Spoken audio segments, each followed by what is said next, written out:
Treasurer Jim Chalmers and Finance Minister Katie Gallagher holding a pre-budget news conference. Government.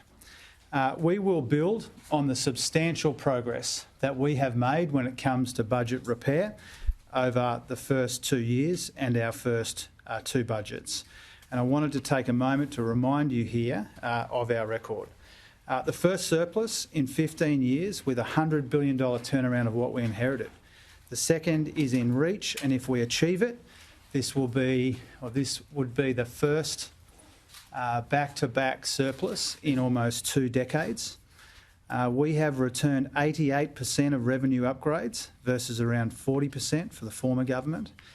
We have found around $50 billion of savings over our first couple of budgets. The underlying position is around $200 billion better at MyEFO over the 5 years to 26-27.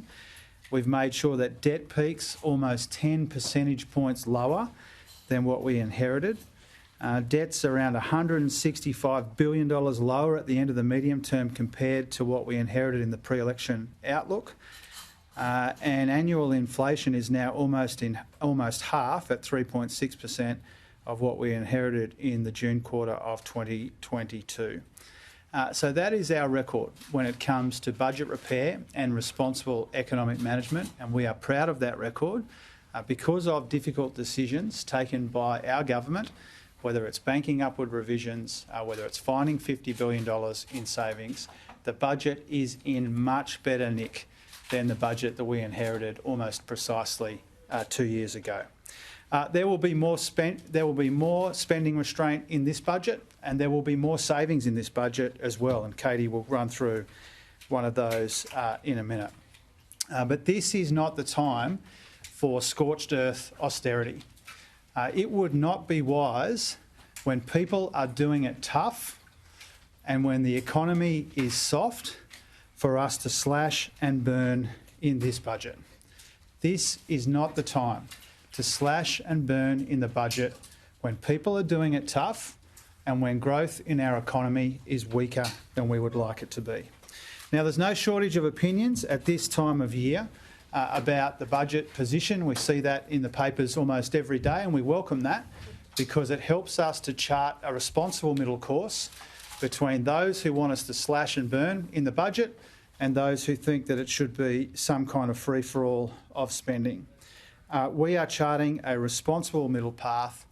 We are striking the right balances in the budget that we will hand down in 8 days' time. Another point that is often lost is what matters here is not just the quantity of spending in the budget, but the quality of the spending in the budget, the timing of that spending, the sequencing of that spending. And that's why some of the oversimplified rules of thumb that you'll see from some commentators don't perfectly capture the sorts of balances that we are trying to strike in this budget, our third budget, in 8 days' time. Some extra spending is unavoidable, some of it is automatic, some of it is desirable, all of it is warranted. And you look at the last couple of days, the indications we've given about debt relief for students, paying students who are doing their prac, big investments in Western Sydney that we've spoken about in this room before.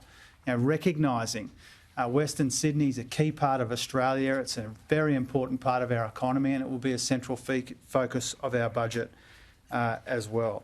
All of that spending in the budget will be warranted. Now, some of the deficits in the budget will be a little bigger than they were at MyEFO. Some of them will be a little better. We will print 5 bottom lines this year and the subsequent 4 years. Some of the deficits will be a little bigger. Some of them will be a little better, and you will see that on the night. But overwhelmingly, what you will get is a sense of the really quite substantial progress that we have made since the budget we inherited a couple of years ago. We have spent a big chunk of our time cleaning up the mess, and we've made good progress. And that's why we won't be taking lectures from our opponents who left us debt and deficit as far as the eye could see. They left us higher inflation. They left us a bigger interest bill on that debt. We've made good progress against the benchmark that they left us with almost exactly 2 years ago.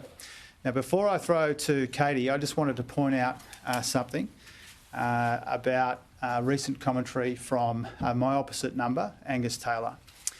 You need to be very careful about what Angus Taylor says about the economy. In the last couple of days, he has had two quite egregious gaffes, where he is either deliberately lying about key indicators in the economy or he doesn't understand that he's wrong.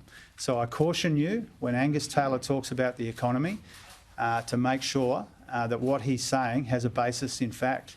Responding to our HECS announcement, he said that real wages have been falling under this government. Real wages are growing under this government for the first time in years. They were falling 3.4% when we came to office. They are now growing again. Secondly, he made the point today, I believe, on Kieran's show earlier today. He said that we had spent most of the revenue upgrades in the budget. We have banked 88% of upward revisions to revenue since we've come to government, 92% in the most recent mid-year budget update, 82% in the 2023 budget.